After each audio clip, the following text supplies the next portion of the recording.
Hello everyone, welcome back to another video. HPPSC agriculture development officer का examination आज conduct करवाया गया। इस वीडियो में हम पेपर 1 डिस्कस करेंगे जो कि 100 मार्क्स का था और इसमें 50 क्वेश्चंस पूछे गए थे। हर क्वेश्चन 2 नंबर का था। शुरुआत करते हैं फर्स्ट क्वेश्चन से, हिमाचल जीके से। पहला क्वेश्चन है, कुलिंदो अथवा कुनिंदो के प्रशासन का क्या स्वरूप था? What form of administration the Kulindas had? तो कुलिंद जो जनपद था हिमाचल प्रदेश में, कुलिंद जनपद का जो प्रशासन का स्वरूप था, एडमिनिस्ट्रेशन था, वो रिपब्लिकन था। संघीय प्रणाली थी यहाँ पे, रिपब्लिकन। ऑप्शन ए करेक्ट होगा। गणतंत्र था यहाँ पे। हिमालय क्षेत्र में, हिमाचल में यहाँ पे 4 मुख्य जनपद थे। एक त्रिगर्त, कुलुत कुलुत कुलिंद और औदुंबर, ये 4 जनपद थे मेन।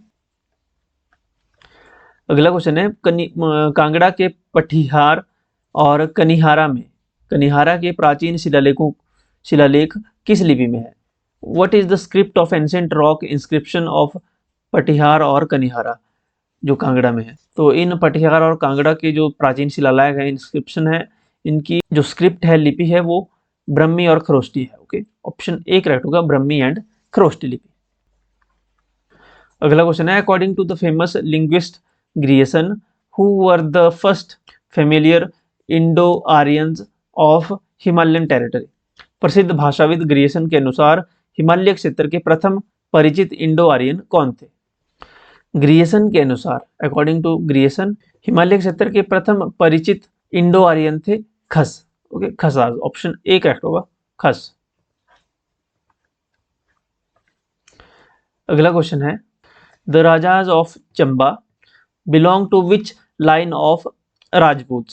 चंबा के राजाओं का संबंध राजपूतों के किस वंश से जोड़ा जाता है? चंबा के जो राजा हैं, राजा की जो वंशावलियां हैं, वो सूर्यवंशी राजपूतों से जोड़े जाते हैं। ऑप्शन डी करेक्ट होगा। सूर्यवंशी जो राजा थे चंबा के, जिन्होंने चंबा राज्य की स्थापना की थी, सूर्यवंशी राजा चारू ने। सूर्यवंशी राजा चारू ने चंबा राज्य की स्थापना की थी सन 550 एडी में। सन 550 एडी में चारू ने चंबा रियासत की स्थापना की थी और राजधानी बनाई थी ब्रह्मपुर, यानी जो भरमौर है आधुनिक। अगला क्वेश्चन है, भीतरी हिमालय श्रृंखला अथवा झंस्कार पर्वत श्रृंखला निम्न में से किन राज्यों को विभक्त करती है, किन जिलों को विभक्त करती है? देखिए, जो झंस्कार पर्वत श्रृंखला है, ये कहाँ पे है? झंस्कार पर्वत श्रृंखला हिमाचल में लाहौल स्पीति एंड किन्नौर में है मेन। ओके, तो किन जिलों को अलग करती है? तो देखिए, यहाँ पे लाहौल स्पीति है, तो लाहौल और चंबा को अलग करती है। ऑप्शन ए करेक्ट होगा, झांसकार रेंजेस। इसे इनर हिमालयस भी कहा जाता है। अगला क्वेश्चन है, निम्न में से किस मंदिर का निर्माण कश्मीर साम्राज्य के राजा अजय वर्मन, यहाँ वर्मा लिखा है, अजय वर्मन होना यहाँ पे, अजय वर्मन ने किया था? कश्मीर साम्राज्य के राजा अजय वर्मन ने मृकुला देवी मंदिर, जो कि उदयपुर लाहौल स्पीति में है, इसका निर्माण किया था अजय वर्मन ने। ओके, ऑप्शन ए करेक्ट होगा, अजय वर्मन। मृकुला देवी टेम्पल, उदयपुर। अगला क्वेश्चन है, which of the following passes provide the main approach to Spiti from Lahaul? कौन सा जो दर्रा है जो लाहौल से स्पीति के लिए मुख्य प्रवेश द्वार या उपमार्ग प्रदान करता है? ये लाहौल को स्पीति से जोड़ता है कुंजुम पास। ऑप्शन बी करेक्ट होगा, कुंजुम पास। कुंजुम पास की हाइट है 4520 metre above sea level. 4520 metre की हाइट पर है कुंजुम पास। ओके, ऑप्शन ए करेक्ट होगा। साच दर्रा कहाँ है? साच पास है चंबा में। चंबा में है साच पास। साच पास चंबा को पांगी से जोड़ता है। चंबा और पांगी के बीच में है साच पास। साच पास की हाइट 4395 मीटर है above sea level. 4395 metre above sea level. Chamba यानी चंबा पांगी के बीच में जो दर्रा है साच पास, इसकी हाइट है। रोहतांग पास कहाँ है? रोहतांग पास कुल्लू को लाहौल से जोड़ता है। कुल्लू लाहौल के बीच में है रोहतांग। रोहतांग पास की हाइट कितनी है? इसका एल्टीट्यूड कितना है?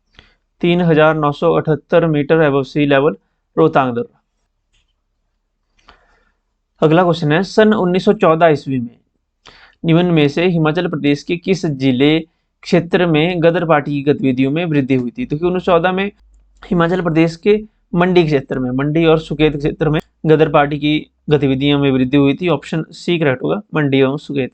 ये अलग अलग रियासतें थी, मंडी और सुकेत रियासत। यहाँ पे ये गतिविधियां शुरू हुई थी 1914 में, 13-14 में। अगला क्वेश्चन है 15 अगस्त 1957 में बने हिमाचल प्रदेश प्रादेशिक परिषद के मुखिया या अध्यक्ष कौन थे? हिमाचल प्रदेश प्रादेशिक परिषद से कंफ्यूज मत हो जाइएगा, टेरिटोरियल काउंसिल की यहाँ पे बात हो रही है। टेरिटोरियल काउंसिल जो 1957 में बनी थी 15 अगस्त 1957 को, इसके जो मुखिया थे या फिर अध्यक्ष कह लीजिए, जो इसके प्रेसिडेंट थे वो थे ठाकुर करम सिंह फ्रॉम मंडी। ये इसके अध्यक्ष थे टेरिटोरियल काउंसिल के। मंडी के चचेओट से थे, ये चचेओट तहसील से। इससे पहले 1956 में हिमाचल प्रदेश एक केंद्र शासित प्रदेश बन चुका था। ओके, यूनियन टेरिटरी, केंद्र शासित प्रदेश। और अगले ही साल यहाँ पे टेरिटोरियल काउंसिल का गठन किया गया, जिसके अध्यक्ष थे ठाकुर करम सिंह। मेजर जनरल हिम्मत सिंह ये पहले उप मुख्यमंत्री थे, उपराज्यपाल थे। हिम्मत सिंह उपराज्यपाल। YS परमार पहले मुख्यमंत्री थे। अगला क्वेश्चन है, सन 1951 में हिमाचल प्रदेश में सर्वप्रथम विधानसभा के चुनावों में कितने विधानसभा सदस्यों के लिए जो चुनाव हुए थे? पहले विधानसभा में विधानसभा सीटें कितनी थी 1951 में जो विधानसभा चुनाव हुए? तो इसमें टोटल 36 सीटें थी। 36 सीटों के लिए यहाँ पे चुनाव हुए थे। ऑप्शन बी करेक्ट होगा। 36 सीटें, टोटल सीटें थी 36। ये जो 24 दिया है, 24 इंडियन नेशनल कांग्रेस ने ही जीती थी अकेले। ओके, कांग्रेस पार्टी ने 24 सीटें जीती थी और कांग्रेस गवर्नमेंट सत्ता में आई थी पहली बार हिमाचल प्रदेश में। 1951-52 में ये चुनाव हुए थे। 1952 में मुख्यमंत्री ने पदभार संभाला था 24 मार्च 1952 को YS परमार ने हिमाचल प्रदेश के पहले मुख्यमंत्री बने थे। और पहले सचिव 1952 में ही KL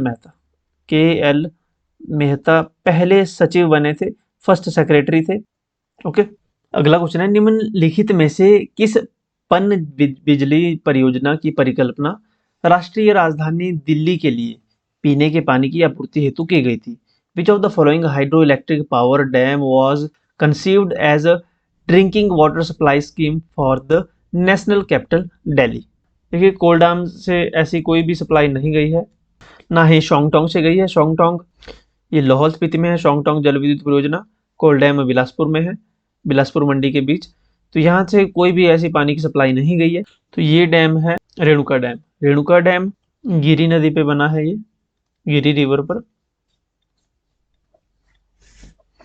अगला क्वेश्चन है, हिमाचल प्रदेश में निम्नलिखित में से कौन सा क्षेत्र एशिया का आड़ू का कटोरा के रूप में प्रसिद्ध है? आड़ू का कटोरा, peach bowl of Asia. Peach bowl of Asia के नाम से जाना जाता है राजगढ़ सिरमौर में है। ओके, राजगढ़ सिरमौर को पीच बाउल ऑफ एशिया के नाम से जाना जाता है। ऑप्शन सी करेक्ट होगा इसमें।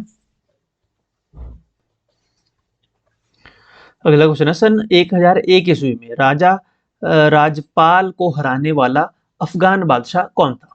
महमूद गजनबी ने राजा राजपाल को हराया था। ऑप्शन यहाँ पे करेक्ट होगा सी, महमूद गजनबी ने इसके बाद भारत पर 17 आक्रमण किए। टोटल 17 आक्रमण इसने भारत पर किए, जिसमें से 1009 ईस्वी में 1009 AD में इसने नगरकोट पर आक्रमण किया।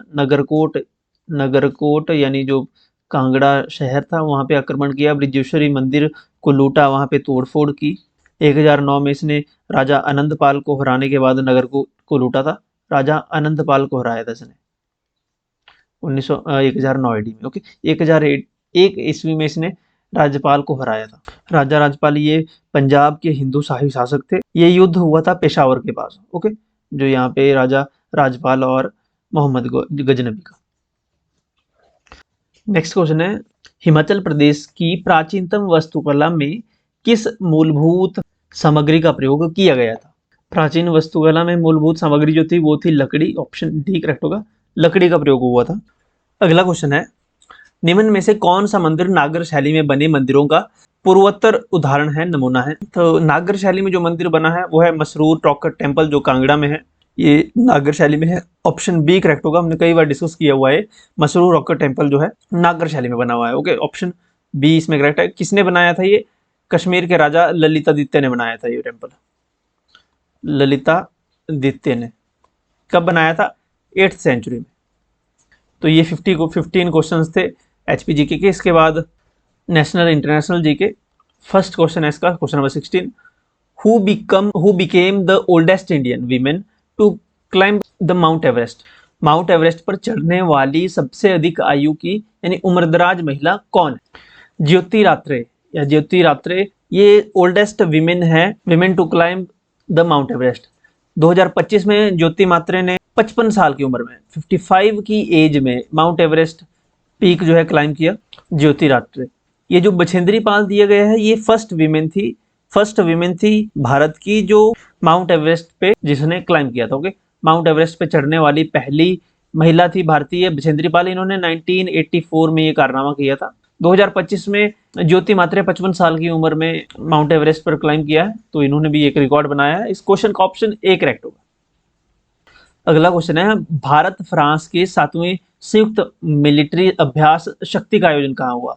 जो 7th एडिशन हुआ अभी इंडिया फ्रांस मिलिट्री एक्सरसाइज हुई, इसका नाम था शक्ति। ये कहाँ ऑर्गेनाइज की गई थी?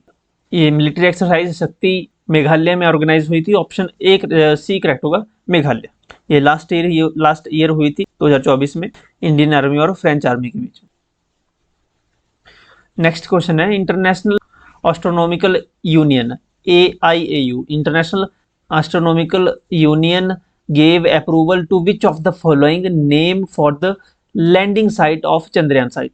अंतर्राष्ट्रीय खगोलीय संघ IAU ने चंद्रयान 3 के उतरने की जगह को निम्न में से किस नाम की स्वीकृति दी है? IAU ने जिस नेम को अप्रूव किया है वो है Shiv Shakti. Option A correct होगा, शिव शक्ति नाम को अप्रूव किया है अंतर्राष्ट्रीय खगोलीय संघ ने, जहाँ पे चंद्रयान 3 उतरा था उस जगह को, विक्रम लैंडर जहाँ पे जो साइट थी, शिव शक्ति।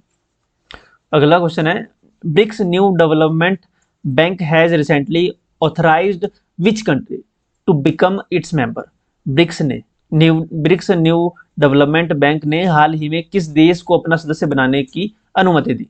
तो अल्जीरिया कंट्री ने इस कंट्री को यहाँ पे अनुमति मिल चुकी है, अल्जीरिया को। ऑप्शन बी करेक्ट होगा, अल्जीरिया कंट्री को ब्रिक्स न्यू डेवलपमेंट ने हाल ही में सदस्य बनने की अनुमति दे दी है। मई 2025 में इसको ये अनुमति मिली थी। नेक्स्ट क्वेश्चन है, कौन सा देश विश्व में कुष्ठ रोग को समाप्त करने वाला पहला देश बन गया है जिसे विश्व स्वास्थ्य संगठन ने आधिकारिक सत्यापन के बाद स्वीकृति दी है? कुष्ठ रोग को समाप्त करने वाला पहला देश जिसे WHO ने भी वेरिफिकेशन दे दी है ऑफिशियली, ये कंट्री है जॉर्डन। ऑप्शन ए करेक्ट होगा, Jordan country became the first country in the world to eliminate leprosy. Okay, WHO यानी वर्ल्ड हेल्थ ऑर्गेनाइजेशन इसकी फॉर्मेशन हुई थी 1948 में, 1948 में WHO की फॉर्मेशन हुई थी। WHO का हेडक्वार्टर है स्विट्जरलैंड के जिनेवा में है WHO का हेडक्वार्टर। नेक्स्ट क्वेश्चन है, Montreal protocol advancing climate actions was the theme of which of the following in 2024? ये थीम थी वर्ल्ड ओजोन डे पर 2024 में। ऑप्शन बी करेक्ट होगा, वर्ल्ड ओजोन डे की ये थीम थी। वर्ल्ड ओजोन डे सेलिब्रेट किया जाता है 14 सितंबर को, सितंबर 16। वर्ल्ड हेल्थ डे सेलिब्रेट किया जाता है 7 अप्रैल को। 7 अप्रैल को विश्व स्वास्थ्य दिवस 7 अप्रैल को मनाया जाता है। विश्व पर्यावरण दिवस कब मनाया जाता है आपको कमेंट में बताना है, ये आपके लिए क्वेश्चन है। 2025 की वर्ल्ड एनवायरनमेंट डे की थीम थी, 2025 वर्ल्ड एनवायरनमेंट डे विश्व पर्यावरण दिवस की थीम थी बीट प्लास्टिक पॉल्यूशन, ये थीम थी। अगला क्वेश्चन है, कौन सा देश पेरिस ओलंपिक 2024 में पदक तालिका में शीर्ष पर रहा था? पेरिस ओलंपिक 2024, तो 2024 के ओलंपिक्स कहाँ हुए थे? पेरिस में।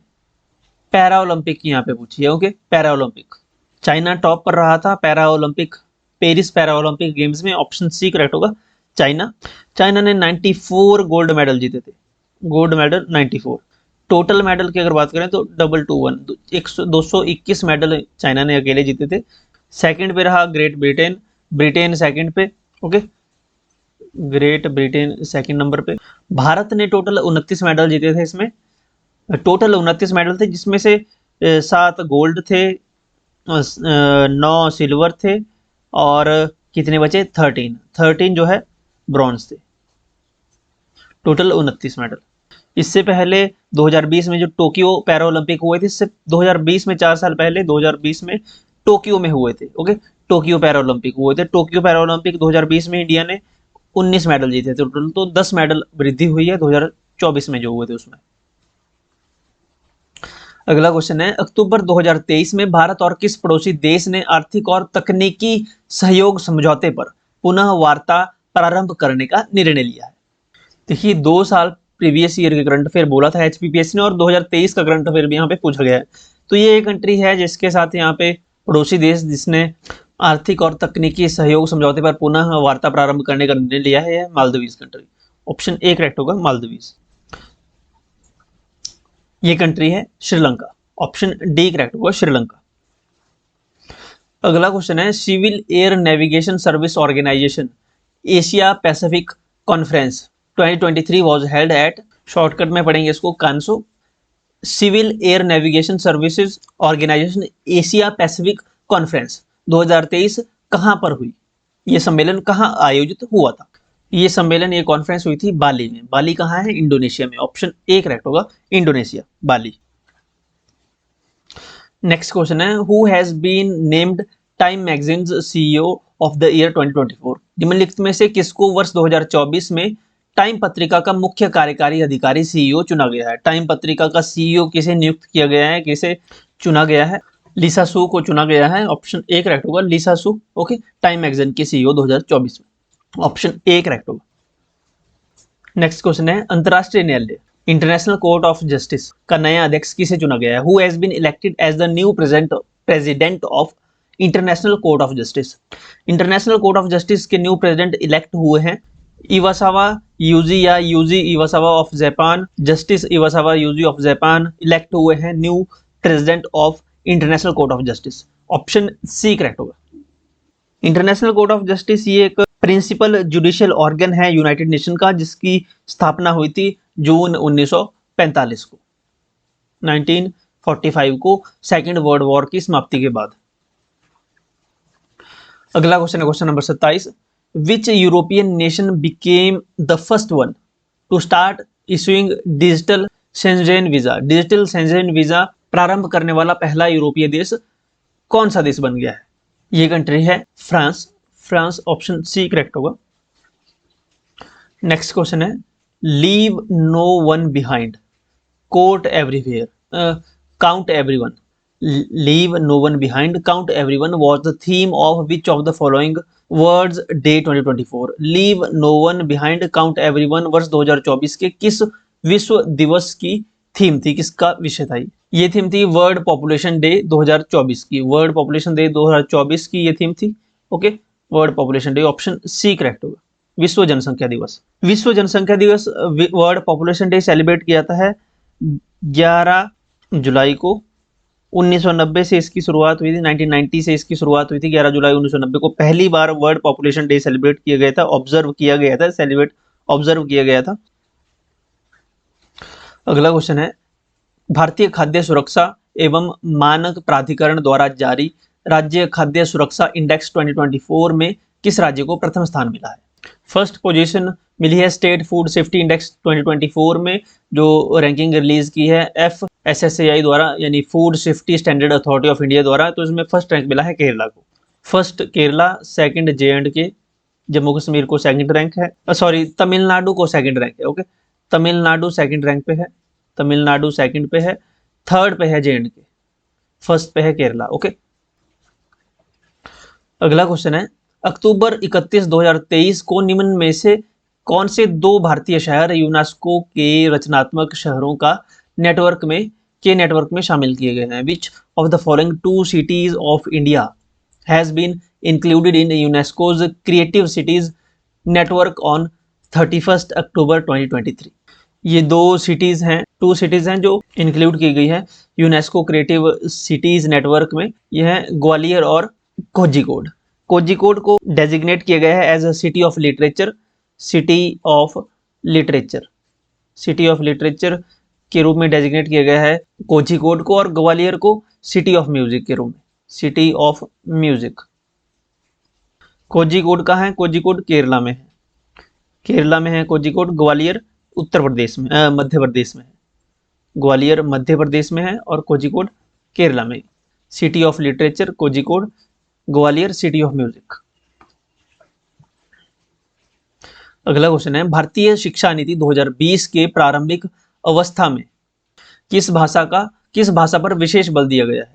देखिए, जो न्यू एजुकेशन पॉलिसी है, राष्ट्रीय शिक्षा नीति है, जो नेशनल एजुकेशन पॉलिसी 2020, इसमें प्रारंभिक अवस्था में यानी प्राइमरी लेवल तक जो भाषा है जिस पे विशेष बल दिया गया है वो है मातृभाषा। मातृभाषा में शिक्षा दी जाए बच्चों को इनिशियल लेवल पे, जब बच्चा छोटा होता है, ताकि वो ज़्यादा से ज़्यादा ज्ञान अपनी भाषा में अर्जित कर सके इजीली। क्योंकि दूसरी लैंग्वेज में जैसे इंग्लिश में सिखाना लगेंगे बच्चे को तो ज़्यादा कठिनाई होगी। अगर मातृभाषा में वही चीज़ मातृभाषा में सिखाएंगे तो बच्चा जल्दी सीख लेगा। इसलिए मातृभाषा पे फोकस किया गया है, विशेष बल दिया गया है नेशनल एजुकेशन पॉलिसी 2020 में। नेक्स्ट क्वेश्चन है, भारतीय संविधान में हिंदी भाषा को क्या दर्जा प्रदान किया गया है।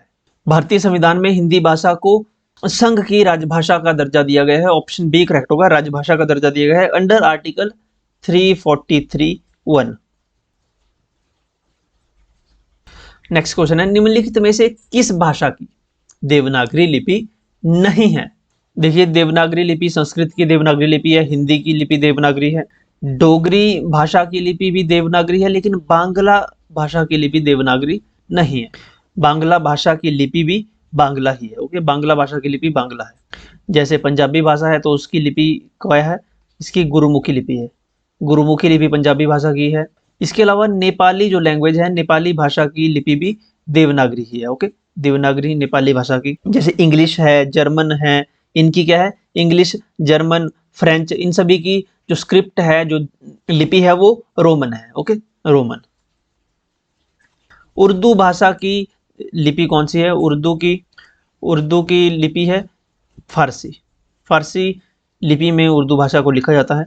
चलिए, अगला क्वेश्चन है, ई स्वर किस वर्ग से संबंधित है। ई स्वर, तो ई जो है ये संवृत स्वर है। ऑप्शन बी करेक्ट हो, संवृत स्वर। संवृत स्वर वे स्वर होते हैं जिनके उच्चारण में मुंह जो है वो बहुत कम खुलता है। जैसे कि ई बोलेंगे आप, ई, उ, इसमें थोड़ा सा मुंह खुलता है। ये संवृत स्वर के उदाहरण है सारे। ओके, उसी प्रकार से विवृत इसका उल्टा होता है। विवृत स्वर जिसमें मुंह जो है आपका पूरा खुलता है। जैसे कि आ प्रोनाउंस करेंगे आप, आ, तो आ जो है ये विवृत स्वर है, इसमें मुंह पूरा खुलता है आपका। अगला क्वेश्चन है, दुभाषिया। दुभाषिया शब्द में सही उपसर्ग लिखिए। दुभाषिया में दु उपसर्ग है, उपसर्ग शब्द के आगे लगते हैं, तो दु इसमें क्या है, उपसर्ग है। दुभाषिया, दो भाषाएं बोलने वाला। ऑप्शन सी करेक्ट होगा, दु उपसर्ग यानी प्रीफिक्स। नेक्स्ट क्वेश्चन है, निम्न में घोष व्यंजन चुनिए। हर वर्ग का तीसरा, चौथा और पांचवा व्यंजन जो है सघोष वर्ण या सघोष व्यंजन या घोष व्यंजन कहलाता है। ओके, तीसरा, चौथा और पांचवा। जैसे प, फ दूसरा व्यंजन है तो ये नहीं होगा। ट तो पहला ही है, ये भी नहीं होगा। त भी पहला है। प वर्ग में प, फ, भ, भ, म ये पांचवा है, यानी म इसमें जो है घोष व्यंजन है। ऑप्शन ए करेक्ट होगा। अगला क्वेश्चन है, कृत्रिमता शब्द में किस प्रकार की संज्ञा का प्रयोग हुआ है।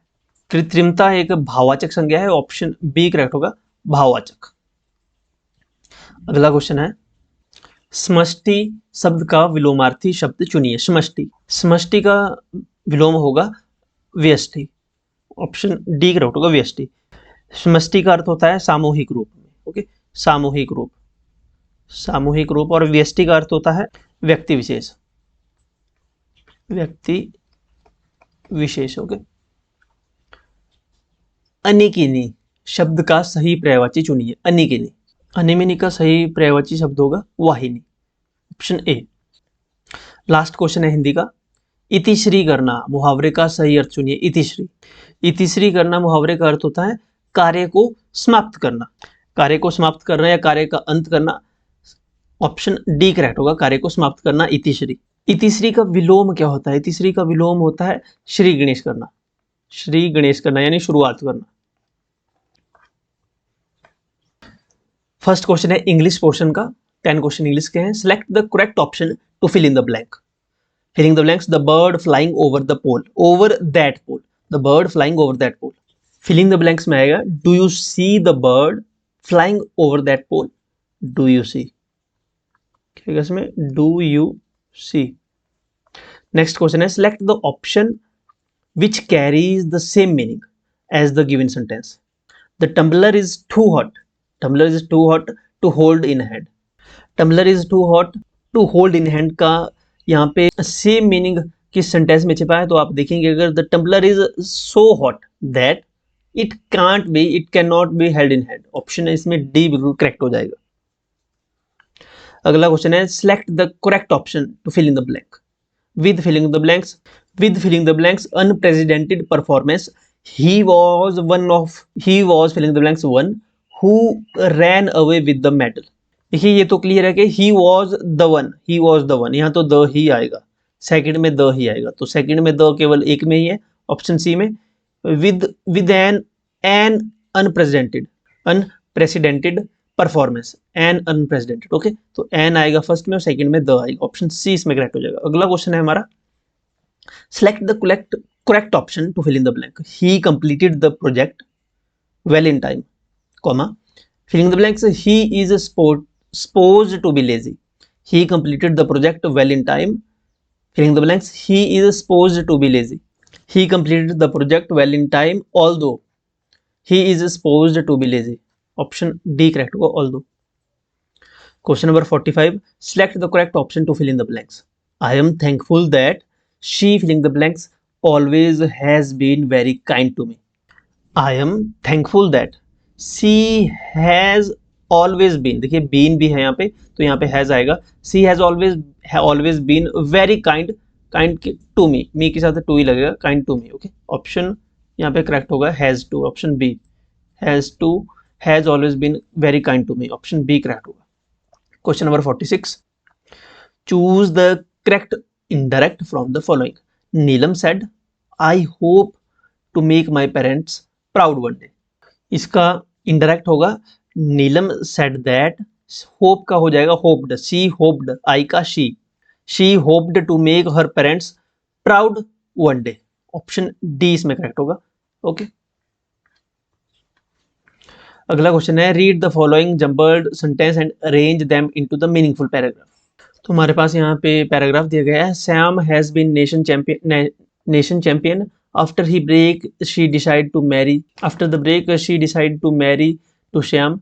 Shyam further revealed that it was he who encouraged her to return. Rama had quit the sport for few years, he also trained her to get back in the form. तो यहाँ से सेंटेंस हम स्टार्ट करेंगे। Rama had quit the sports for few years. After the break, she decided to get married to Shyam. She further revealed that it was he who encouraged her to return. The third, and Shyam had been a nation champion. Fourth point है और last में आएगा हमारा he also trained her to get back in the form.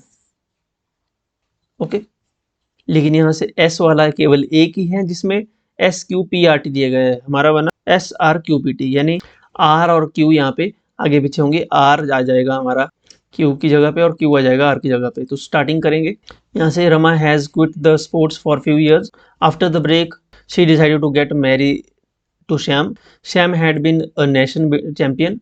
She further revealed that it was he who encouraged to return. And last में T, he also trained her to back in the form. Okay, option A इसमें match हो जाएगा। Question number 48. Select the correct passive voice of the given sentence. The author is proofreading the final draft before submission. इसका passive voice बताना है। The author is proofreading, ये already present continuous में है, present continuous tense में है already tense, तो ये प्रेजेंट परफेक्ट कंटिन्यूस में चला जाएगा, तो इसमें लगेगा is being, the final draft is being proofread by the author before submission, option C correct होगा। Question number 49, choose the correct sentence. Even though I was really hungry despite I could not, despite though I was really hungry, even यहाँ पे even लगा दिया है, I could not eat well, even though I was really hungry I could not eat well. देखिए ये correct लग रही है सेंटेंस, यहाँ पे इवन दो यहाँ पे एक साथ है, यहाँ पे क्या किया है इन्होंने, दो पहले लगाया इवन बाद में लगाया, यहाँ पे भी इवन दो आगे पीछे करते हैं, दो यहाँ पे लगाया है, यहाँ पे इवन उड़ा दिया है, तो ऑप्शन सी इसमें करेक्ट होगा। Even though I was really hungry I could not eat well, option C correct है। लास्ट क्वेश्चन है, choose the antonym of the underline word. The things we covered do not corroborate the story told by you. corroborate का यहाँ पे बताना है antonym, उल्टा। Confirm तो नहीं होगा, कन्फर्म इसका सिनोनियम है। ओके, सिमिलर वर्ड है कन्फर्म, तो ये तो नहीं होगा। एंटोनियम होगा इसका रिफ्यूट, ऑप्शन ए करेक्ट होगा, रिफ्यूट इसका एंटोनियम है। रिफ्यूट का मतलब होता है एज इन टू डिनाई, यानी to declare not to be true, refute. Okay, तो ये 10 क्वेश्चन इंग्लिश के थे, 10 हिंदी के और 30 क्वेश्चन एचपीजी के और नेशनल इंटरनेशनल अफेयर के। आई होप आप सभी का एग्जामिनेशन अच्छा हुआ होगा। कमेंट सेक्शन में अपना स्कोर जरूर बताइएगा। पीडीएफ आपको मिल जाएगी टेलीग्राम पे, टेलीग्राम ज्वाइन कर लीजिएगा। टेलीग्राम, व्हाट्सएप और इंस्टाग्राम, इन सभी के लिंक वीडियो के डिस्क्रिप्शन में और फर्स्ट कमेंट में मिल जाएंगे। अगर पीडीएफ चाहिए तो हमें इंस्टाग्राम पे मैसेज कर दीजिएगा, पीडीएफ हम आपको सेंड कर देंगे। ओके, चैनल अगर सब्सक्राइब नहीं किया है तो मेक श्योर चैनल को सब्सक्राइब कर लें। अपना फीडबैक कमेंट सेक्शन में जरूर लिखिएगा। मिलते हैं नेक्स्ट वीडियो में। Thank you so much.